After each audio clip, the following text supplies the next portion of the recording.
এই দেখুন দেখুন আমার কাছে আরেকটা আসে বসে আছে। কী করবো আমি এত বিড়াল দিয়ে কী করবো? বাইরে বাইরে বাইরে বাইরে। এটা বাইরের বিড়াল আর আমারটা ঘরে। এই কেমন আছো? আমার বাসায় যেটা আছে সেটা মেয়ে বিড়াল, কিন্তু ও পছন্দ করে না। যাও যাও যাও যাও যাও যাও যাও।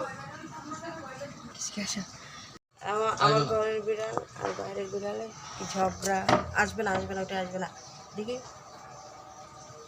এটা হচ্ছে আমার মিনাবুড়ি। এখন মিনাবুড়ির পক্ষে আমরা আছি। বাইরের বিড়াল পছন্দ করে না।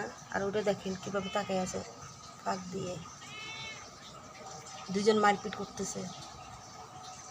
আসো, এই যে দেখুন সে ডাকতেছে আমার মিনাকে দেখে। আমার মিনা বিক্রি করে, দুজনে খেপতেছে। আরে খোল না, দেখুন আর একটু খুল দেখি এদের মারপিট কেমন। এটা নেই দেখ না, দেখি না কেমন করে, দুজন চোখে চোখে তাকায় আছে। ওটা কিন্তু মারবে আমাদের বা মারতেছে। বাইরেরটা ছেলে ভিতরেরটা মেয়ে। আমাদের মেয়ে বাবু ঘরেই থাকে, বাইরে হয় না। কারণ দেখে একদম মারপিট করে। কি হয়েছে মিনা? মিনা জামাই পছন্দ হয়?